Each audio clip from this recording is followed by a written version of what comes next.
সামান্য কয়েক টুকরো মাংস দিয়ে তৈরি মাংসের গুল্লি আচার খাওয়া যাবে সারা বছর। এতটাই সুস্বাদু এবং মজাদার যে কোনো খাবারের স্বাদকে আরও দ্বিগুণ বাড়িয়ে দিবে এই মাংস দিয়ে তৈরি করা গুল্লি আচারটা। খেতে পারবেন গরম ভাত, পোলাও, বিরিয়ানি, এমনকি খিচুড়ির পাশাপাশি সব কিছুর সাথেই একেবারে মানানসই একটা আচারের রেসিপি। চলেন দেখে নেই কীভাবে তৈরি করেছিলাম। প্রথমেই কয়েক টুকরো হাড় ছাড়া মাংস নিয়েছি, তার সাথে বড় সাইজের 2টা পেঁয়াজ, রসুন কোয়া, তার সাথে আদা দিয়েছি, কাঁচামরিচ, শুকনো মরিচ।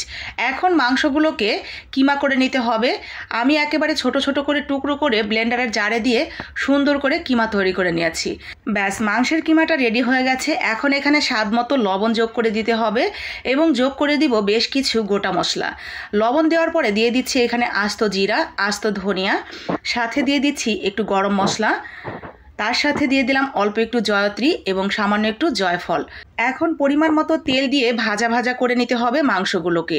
মাংস এবং সমস্ত মশলাটা যাতে খুব ভালোভাবে সিদ্ধ হয়ে যায় ঠিক এমনভাবেই সিদ্ধ করে নিতে হবে। প্রথম দিকে একটু লো আঁচ দিলেই মাংস থেকে কিছুটা পানি উঠে আসবে এবং মাংসের পানিতেই এই পেঁয়াজ, রসুন সব কিছু মাংস সিদ্ধ হয়ে যাবে। যখন মাংসটা পুরোপুরি সিদ্ধ হয়ে যাবে দেখলেই তো বুঝতে পারবেন। তারপরে চুলার আঁচটা কিছুটা বাড়িয়ে দিয়ে ভাজা ভাজা করে নিতে হবে মাংসগুলোকে, একেবারে যাতে একটুও পানি না থাকে সেইটা নিশ্চিত করে। মাংসর পানি, রসুনের পানি এবং পেঁয়াজের পানি সবটাই যাতে শুকিয়ে যায়, একেবারে শুকনো শুকনো হয়ে যায়, ঠিক এমনভাবেই মাংসটাকে রেডি করে নিতে হবে। সামান্য একটু হলুদের গুঁড়া দিয়ে দিয়েছি এবং এইভাবেই লো আঁচে আস্তে আস্তে আমি নাড়াচাড়া করে একেবারে মাংসগুলোকে ভাজা ভাজা করে ফেলবো। মাংসগুলো ভাজা হলে দারুণ একটা স্মেল বের হবে, আপনি তখন বুঝতে পারবেন যেগুলো হয়ে গেছে। মাংসগুলো খুব সুন্দর করে ভেজে নিতে হবে। আমি আজকে মাংসের আচারটা তৈরি করছি গরুর মাংস দিয়ে, তো আপনারা সেম ওয়েতে কিন্তু চিকেন এবং মাটন দিয়েও এই মাংসের গুল্লি আচারটা তৈরি করে নিতে পারবেন।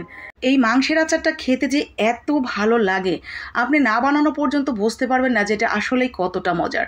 আর এইখানে যা যা উপকরণ আমি অ্যাড করেছি, এছাড়াও আমি আরেকটা উপকরণ অ্যাড করব যেটা মূলত এই মাংসের আচারের মধ্যে আলাদাই একটা টুইস্ট এনে দেবে টেস্টের জন্য। ভীষণ ভালো লাগবে সেই একটা উপকরণ যোগ করাতেই। তো আমার কিন্তু এগুলো হয়ে গেছে। এখন ঠান্ডা করে নিয়ে দিয়ে দিচ্ছি ব্লেন্ডারের জারে, আর কিমাও করে নিয়েছি। এখন সেই কাঙ্ক্ষিত উপকরণ যেইটা মূলত এই আচারের টেস্ট 1000 গুণ বাড়িয়ে দিবে। আমি এখানে ব্যবহার করব সামান্য একটু তেঁতুল। আমি এখানে একটা তেঁতুল থেকে অর্ধেকটা তেঁতুল ব্যবহার করছি। আমার যতটুকু আচার তৈরি হয়েছে তাতে 4 কোয়া তেঁতুলই যথেষ্ট, তবে কেউ চাইলে আরেকটু বেশি করেও দিতে পারেন যারা আরেকটু বেশি টক টক খেতে চাইবেন। তো তেঁতুলের কোয়াটা দিয়ে ভালো করে আমি তেঁতুলটা মেখে নিয়েছি এর সাথে, তারপরে বিচিগুলো বের করে ফেলে দিয়ে এখন সব কিছু হাত দিয়ে আরেকটু ভালোভাবে মিশিয়ে নিলাম।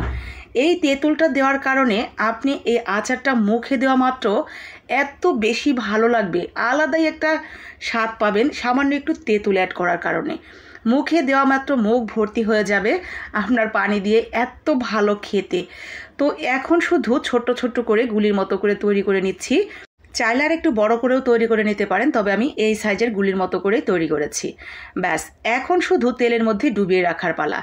তেলটা শুধুমাত্র কয়েকটা রসুন দিয়ে গরম করে নেবেন, তারপরে ঠান্ডা করে নিয়ে তেলের মধ্যে ডুবিয়ে রাখবেন। ব্যাস, আপনার রেডি হয়ে গেল মাংসের গুল্লি আচার। সারা বছর ভালো থাকবে এইভাবে তেলের মধ্যে ডুবিয়ে রেখে দিবেন। নর্মাল ফ্রিজেও রাখতে পারেন, এছাড়া বাইরে রাখলেও ভালো থাকবে। শুধু খেয়াল রাখবেন আচারগুলো যেন তেলে ডুবে থাকে। তারপরে একটা এয়ারটাইট বক্সে ভরে সংরক্ষণ করবেন, বছরের পর বছর কিছুই হবে না। সরিষার তেল অথবা রেগুলার রান্নার তেল যেটাই দেন না কেন দুটোই দেওয়া যাবে। তেলটা শুধুমাত্র রসুন দিয়ে ভালো করে ফুটিয়ে নিয়ে ঠান্ডা করে তারপরে আচারগুলো ছেড়ে দিবেন। ব্যাস, রেডি হয়ে গেল অসম্ভব মজার মাংসের গুল্লি আচার। দেরি না করে চটজলদি বানিয়ে নেন সারা বছরের জন্য। ভালো লাগলে লাইক, কমেন্ট, শেয়ার।